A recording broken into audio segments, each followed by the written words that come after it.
연못 속의 그림자. 무섭고 신비로운 조선시대 괴담. 밤이 깊었다. 달빛이 연못의 검은 물을 밝히는 그 순간 정민은 봤다.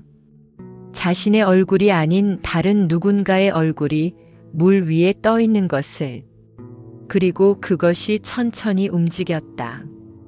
제1부 마을에 설명할 수 없는 일들. 경주의 한 작은 마을. 이름은 한평마을이었다. 100년 묵은 연못 하나로 유명한 곳이었다. 하지만 최근 10년 사이에 그 마을은 비극으로 가득 찼다. 매년 누군가가 그 연못에서 죽었다. 때로는 익사였고 때로는 유산이었으며 때로는 설명할 수 없는 방식이었다. 제2부 정민의 도착. 정민은 26살의 젊은 양반이었다. 그는 고향으로 내려왔다. 돌아가신 할아버지의 묘를 참배하기 위해. 그 할아버지는 한평마을에서 태어났던 인물이었다. 당신은 어디에서 오셨습니까? 마을 사람이 물었다. 서울에서 내려왔습니다. 정민이 대답했다. 서울에서? 여기에 무엇을 하러? 할아버지 산소를 찾으러 왔습니다. 마을 사람의 얼굴이 창백해졌다. 산소를요? 그 산소가 연못 근처에 있지는 않습니까? 제3부 경고. 그 연못 가까이 가지 마십시오. 마을 어르신이 정민에게 말했다. 왜 그렇습니까? 정민이 물었다. 우리가 알 수 없는 일들이 일어납니다. 그 연못에서 사람들이 죽습니다. 익사 사건 말입니까? 아닙니다. 그보다 더 이상한 일입니다. 어르신은 더 이상 말하지 않았다. 제4부 처음의 탐방. 정민은 호기심이 많은 사람이었다. 그래서 그는 경고를 무시했다. 아니, 경고가 더 그를 끌어당겼다. 그 첫밤 그는 연못을 보러 갔다. 달빛 아래 그 연못은 마치 검은 거울처럼 보였다. 완벽하게 부자연스럽게 검었다. 제5부 첫 번째 마주침. 정민이 연못가에 서 있을 때 누군가가 나타났다. 여인이었다. 하얀 옷을 입은 여인. 나이는 대략 30 정도로 보였다. 밤에 여기 오는 것은 위험합니다. 여인이 말했다. 정민은 놀랐다. 당신은 누구십니까? 나는 이 마을의 그림자입니다. 여인이 대답했다. 그리고 그녀는 사라졌다. 그냥 사라졌다. 제6부 조사. 정민은 그 여인이 누구인지 물어보기로 결정했다. 하얀 옷을 입은 여인을 보셨습니까? 마을 사람들에게. 모두가 입을 다물었다. 어느 누구도 대답하지 않았다. 제7부 두 번째 밤. 그 다음 밤 정민은 다시 연못으로 갔다. 이번엔 호기심 때문이 아니라 그 여인을 다시 보기 위해. 당신을 찾고 있었습니다. 정민이 말했다. 여인이 나타났다. 왜? 당신이 누구인지 알고 싶습니다. 제8부 여인의 이야기. 여인은 이야기를 시작했다. 내 이름은 소연입니다. 30년 전에 죽었습니다. 30년 전에요? 네, 이 연못에서. 정민의 등이 차가워졌다. 제9부 죽음의 이유. 무엇이 일어났습니까? 정민이 물었다. 소연은 오랜 침묵 후에 대답했다. 그것을 기억하고 싶지 않습니다. 하지만 당신이 묻는다면 나는 죽임을 당했습니다. 살해당하셨다는 말입니까? 네. 제10부 비극의 시작. 소연의 목소리는 처음으로 흔들렸다. 내 남편이 했습니다. 왜요? 나에게는 비밀이 있었습니다.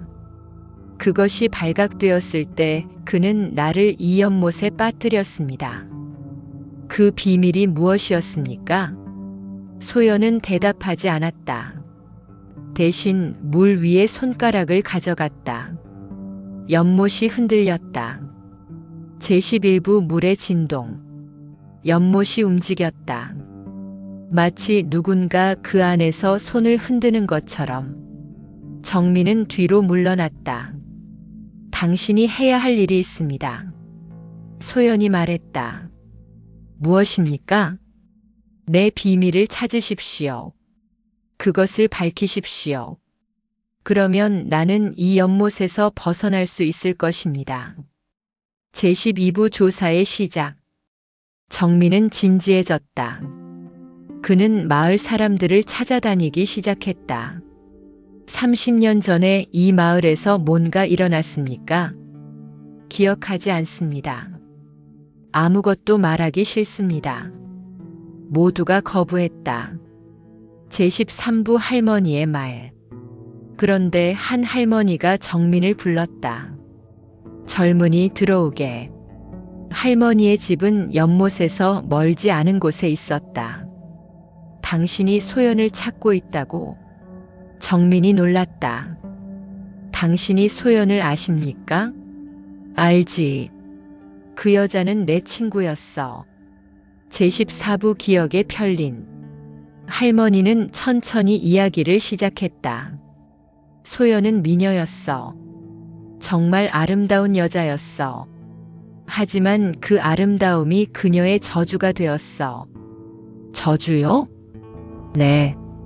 그녀는 남편의 형과 사랑했어. 정민의 숨이 멈췄다. 제15부 금지된 사랑. 남편의 형과요? 그래. 그것은 불가능한 사랑이었어. 하지만 그들은 사랑했어. 밤마다 이 연못가에서. 할머니의 눈에 눈물이 맺혔다. 그러다가 남편이 알아차렸어. 제16부 분노.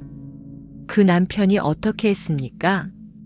처음엔 말을 했어. 형에게 가지 말라고. 하지만 형은 듣지 않았어. 그 다음은요?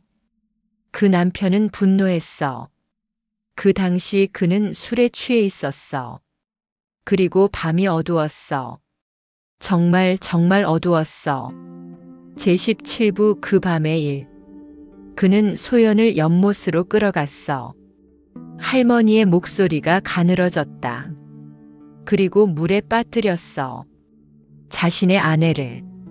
자신이 사랑했을 그 여자를. 살인입니까? 그렇지. 그것은 살인이었어. 제18부 비밀의 이유. 왜 아무도 신고하지 않았습니까? 정민이 물었다. 할머니는 통 쓸데없는 웃음을 흘렸다. 누가 신고할 수 있었을까? 그 남편은 양반이었어. 권력 있는 양반. 그리고 우리는 노비였어. 누가 우리를 믿었을까? 제19부 증거. 당신이 증거 같은 것을 가지고 계십니까? 정민이 물었다. 할머니는 일어났다. 그리고 오래된 상자를 꺼냈다. 그 안에는 편지들이 있었다. 소연과 남편의 형이 주고받은 편지들. 제20부 사랑의 흔적. 정민이 편지들을 읽었다. 내 사랑하는 얼마나 그리운가. 언젠가 우리가 함께 떠날 수 있을 때가 올까. 당신의 남편이 이 집을 나가고 있을 때 나는 당신을 안고 싶다. 모두 절절한 사랑의 말들이었다. 제21부 법정에 서다.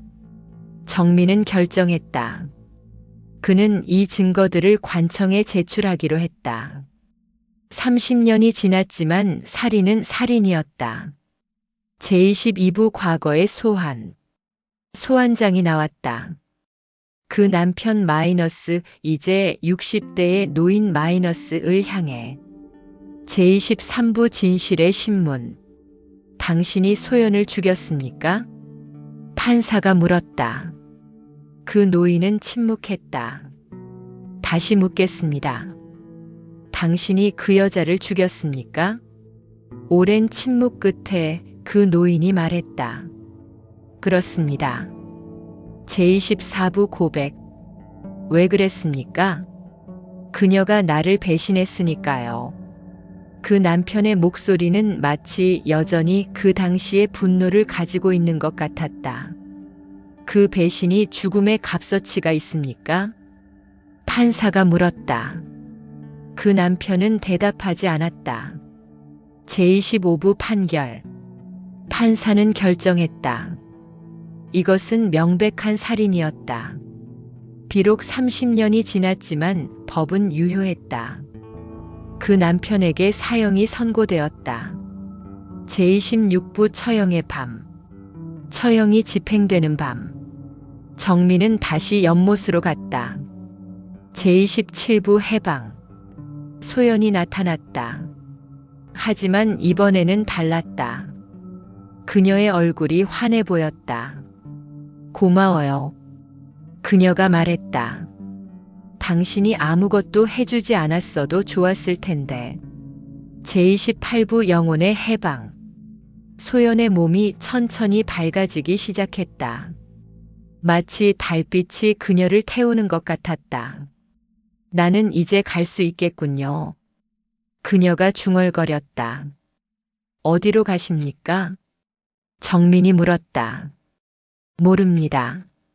하지만 이곳이 아닌 곳으로. 제29부 영원한 작별. 소연이 사라졌다. 이번엔 영구적으로. 그 연못은 다시 평온해졌다. 제30부 남아있는 의문. 하지만 정민의 마음은 평온하지 않았다. 한 가지 질문이 남아있었다. 그 당시 소연의 아이는 어떻게 되었을까? 남편과 소연이 낳은 아이 말이다. 제31부 숨겨진 아이. 정민은 할머니에게 다시 물었다. 소연에게 아이가 있었습니까? 할머니의 얼굴이 복잡해졌다. 있었어. 딸아이였어. 소연이 죽을 때 딸은 아직 3살이었어.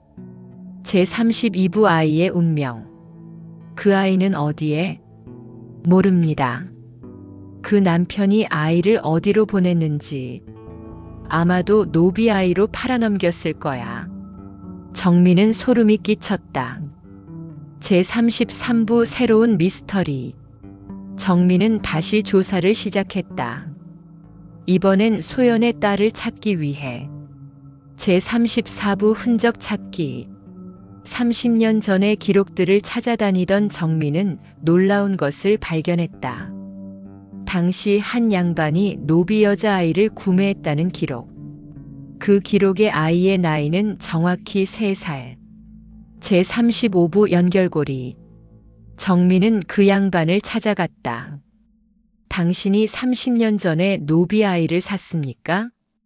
그 양반은 처음엔 거부했다. 하지만 정민의 집요한 질문에 결국 인정했다. 네, 샀습니다. 제36부 아이의 행방. 그 아이는 어디에? 글쎄요. 그 아이는 자라났고 자신의 가문을 이루었을 겁니다. 이름이 무엇이었습니까? 문서에는 혜진이라고 적혀 있었습니다. 제37부 혜진을 찾아서. 정민은 이 지방의 모든 혜진을 찾아다니기 시작했다. 그 과정에서 그는 한 젊은 여인을 만났다. 나이는 대략 30 정도. 제38부 만남. 혹시 당신이 혜진입니까? 정민이 물었다. 그 여인은 놀랐다. 네, 저는 혜진입니다. 근데 당신은 누구요? 내 이름은 정민입니다. 나는 당신의 어머니에 대해 알고 있습니다. 제39부 깨어난 기억. 혜진의 얼굴이 창백해졌다. 제 어머니를요? 네, 당신의 어머니는 소연이라고 불렸습니다. 혜진이 그 이름을 듣자 뭔가 깨어나는 느낌이 들었다. 마치 어린 시절의 기억이. 제40부 모자의 재결합. 정민은 혜진에게 모든 것을 말했다. 그 어머니가 죽임을 당했다는 것, 그리고 이제 살해자가 처형되었다는 것. 혜진은 울었다. 제41부 연못 다시 찾기. 혜진은 정민과 함께 연못을 찾아갔다. 그곳에서 처음으로 자신의 어머니를 느껴보고 싶었다. 제42부 영혼의 방문. 그 밤 혜진은 연못가에서 밤을 샜다. 그러는 동안 무언가가 일어났다. 달빛이 유독 밝았다. 마치 누군가가 그 빛을 집중시키는 것처럼. 제43부 어머니의 손길. 혜진은 느꼈다. 누군가의 손이 자신의 등을 가볍게 터치하는 것을. 따뜻한 손이었다. 어머니? 혜진이 중얼거렸다. 제44부 마지막 만남. 형체 없는 손이 혜진의 머리를 쓰다듬었다. 그리고 목소리가 들렸다. 내 딸이로다. 정말 정말 만나고 싶었다. 너의 목소리를 듣고 싶었다. 너를 안고 싶었다. 혜진은 울음을 터뜨렸다. 제45부 전달하는 메시지. 엄마는 지금 어디에? 혜진이 물었다. 나는 이제 여기 있지 않을 것이다. 하지만 너는 내 딸이다. 그것만으로도 나는 영원하다. 제46부 희망의 메시지. 당신의 삶을 잘 살아라. 나는 너를 통해 계속 산다. 내 아파함은 끝났지만 너의 행복은 계속될 것이다. 그것을 위해 나는 이제 떠난다. 제47부 마지막 작별. 손이 사라졌다. 달빛도 정상으로 돌아왔다. 그리고 혜진은 알았다. 어머니가 이제 정말로 떠났다는 것을. 영구적으로. 제48부 정민의 성취. 정민은 깨달았다. 자신이 한 일의 의미가 무엇인지. 그것은 단지 살인자를 벌하는 것이 아니었다. 그것은 죽은 영혼을 해방시키는 것이었다.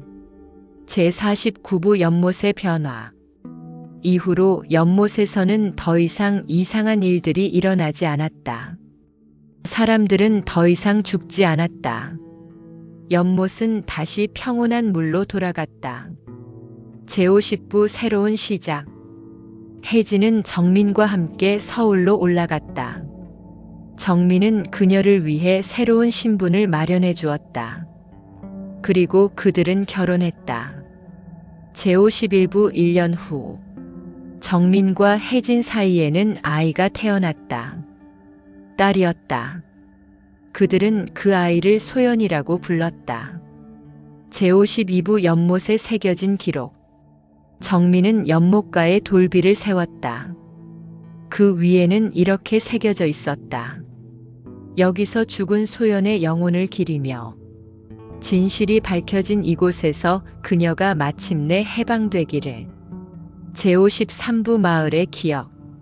시간이 흐르면서 마을 사람들은 천천히 그 이야기를 이야기하기 시작했다. 그 연못에는 유령이 있었다. 그것은 죽은 여인의 영혼이었다. 그리고 그 영혼이 마침내 해방되었다. 제54부 대대로 전해지는 이야기. 그 이야기는 세대를 거쳐 전해졌다. 연못 속의 그림자. 그렇게 불리게 된 그 이야기. 제55부 현재의 연못. 현재 그 연못은 여전히 그 자리에 있다. 하지만 이제는 평온하다.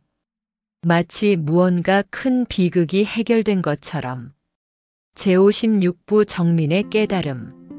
정민은 알았다. 우리가 마주치는 유령들은 사실 우리의 책임일 수도 있다는 것을. 해결되지 않은 과거, 밝혀지지 않은 진실, 그것들이 영혼을 묶어두는 것이라는 것을. 제57부 혜진의 성장. 혜진은 더 이상 버려진 아이가 아니었다. 그녀는 이제 어머니의 죽음을 기억하는 자가 되었다. 그리고 그 기억이 그녀를 강하게 만들었다. 제58부 소연딸의 미래. 아기 소연이 자라면서 그녀는 자신의 이름에 담긴 의미를 알게 될 것이었다. 그것은 단지 이름이 아니라 유산이었다. 한 여인의 희생과 그 희생이 마침내 보상받았다는 증거. 제59부 진실의 힘. 정민은 마을 사람들에게 말했다.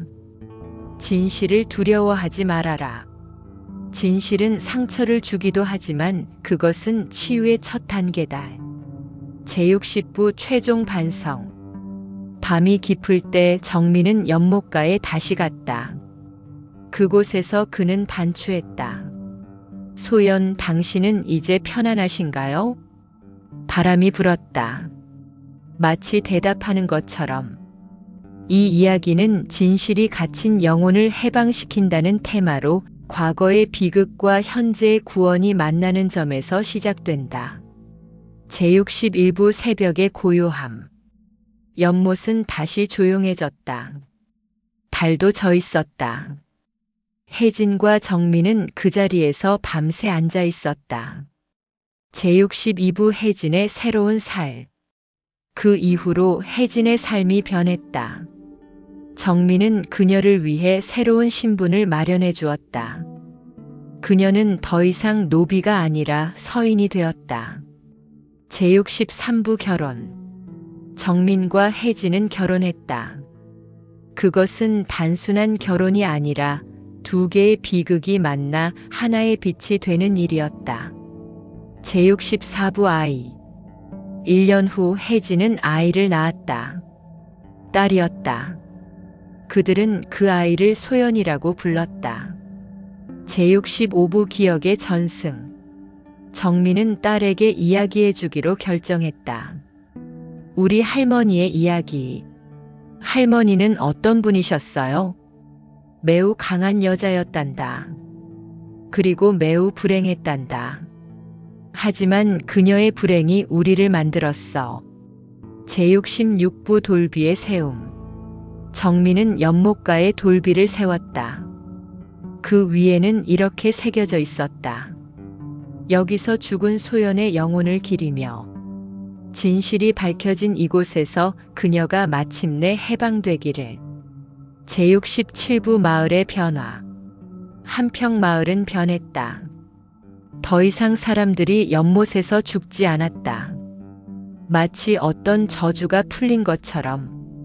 제68부 전설이 되다. 그 이야기는 마을 전설이 되었다. 연못 속의 그림자. 그렇게 불리게 된 그 이야기.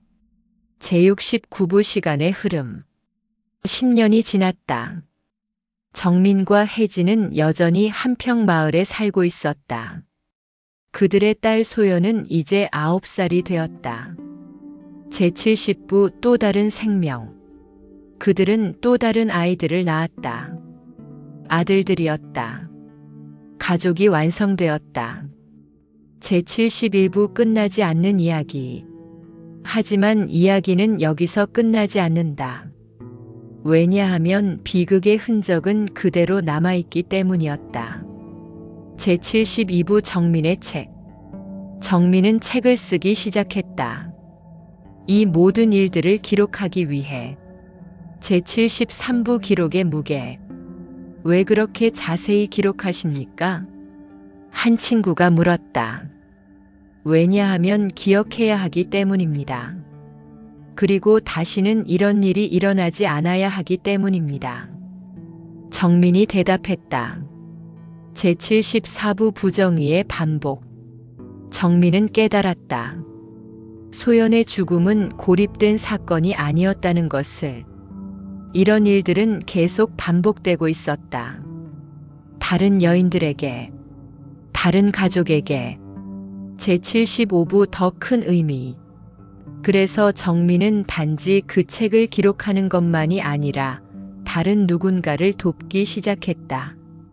그 과정에서 그는 다른 유령들도 만났다. 다른 비극들도 봤다. 제76부 영혼들의 목소리. 연못에는 더 이상 소연만 있지 않았다. 다른 영혼들도 있었다. 모두 해결되지 않은 비극을 안고 있었다. 제77부 새로운 사명. 정민은 깨달았다. 그의 사명이 무엇인지를. 그것은 단지 소연을 돕는 것이 아니라 많은 영혼들을 돕는 것이었다.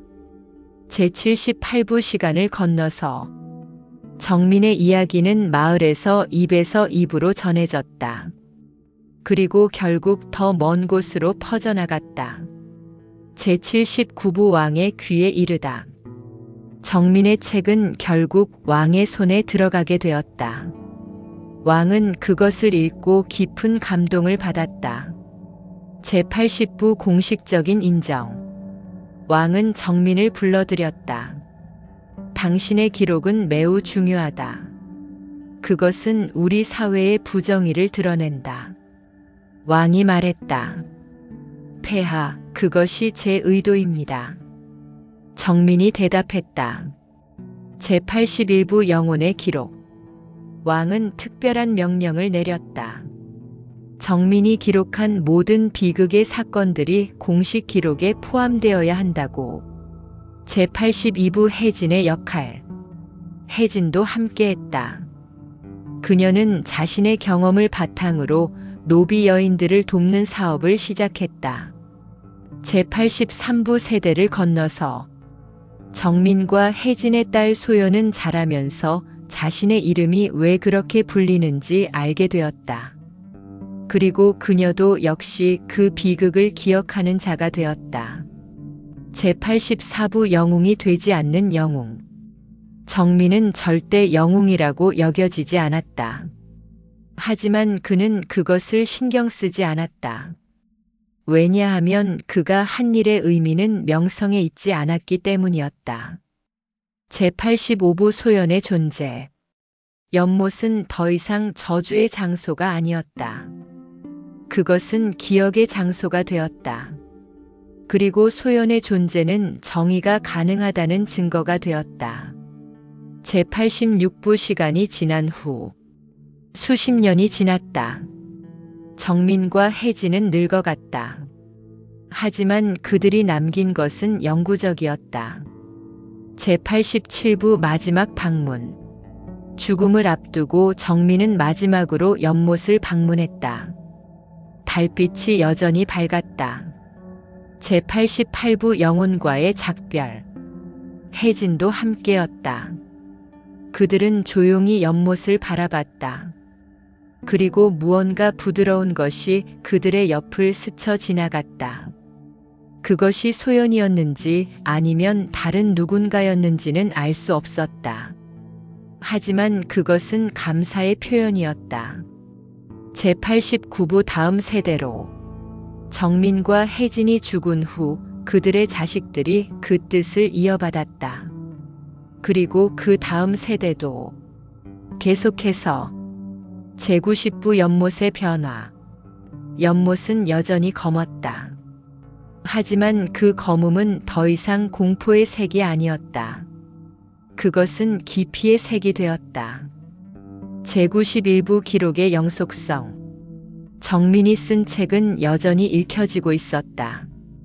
세대를 거치면서 계속해서 제92부 정의의 의미. 이 이야기는 정의가 무엇인지를 말해준다. 정의는 반드시 빠르지 않다. 하지만 그것이 결국 오면 모든 것을 바꾼다. 제93부 비극에서 의미로. 비극은 의미가 될 수 있다. 만약 그것이 올바르게 기억되고 올바르게 전해진다면. 제94부 연못 속의 그림자 다시. 밤이 깊을 때마다 어디선가 누군가가 그 이야기를 들었다. 연못 속의 그림자. 그 이야기. 제95부 현재의 의미. 현재 그 연못은 여전히 그 자리에 있다. 그리고 여전히 사람들은 그것을 찾아간다. 제96부 영원한 기억. 소연의 이름은 잊혀지지 않았다. 그것은 정의의 한 증거가 되었다. 제97부 마지막 질문. 혹시 당신은 궁금한가? 연못 속의 그림자는 정말 사라졌을까? 아니면 여전히 거기에 있을까? 제98부 대답. 그 대답은 간단하다. 그림자는 절대 완전히 사라지지 않는다. 하지만 그것이 두려운 것일 필요는 없다. 왜냐하면 빛이 있기 때문이었다. 제99부 빛의 의미. 정민과 혜진이 가져온 빛. 진실이 가져온 빛. 정의가 가져온 빛. 그것이 모든 그림자를 밝혀낸다. 제100부 완성. 이제 이 이야기는 끝났다. 아니, 끝나지 않았다. 왜냐하면 이 이야기는 계속 전해질 것이기 때문이었다. 세대를 거치면서, 시간을 건너면서, 영원히. 이제 이야기는 여기서 마무리됩니다. 정민과 혜진 그리고 소연이 남긴 이야기처럼 진실과 정의는 결국 우리 삶을 밝힙니다. 여러분, 이 이야기가 마음에 남았다면 구독과 좋아요, 그리고 댓글로 감상과 생각을 나눠주세요. 여러분의 한마디 한마디가 저에게 큰 힘이 됩니다. 다음 이야기에서도 함께해요. 감사합니다.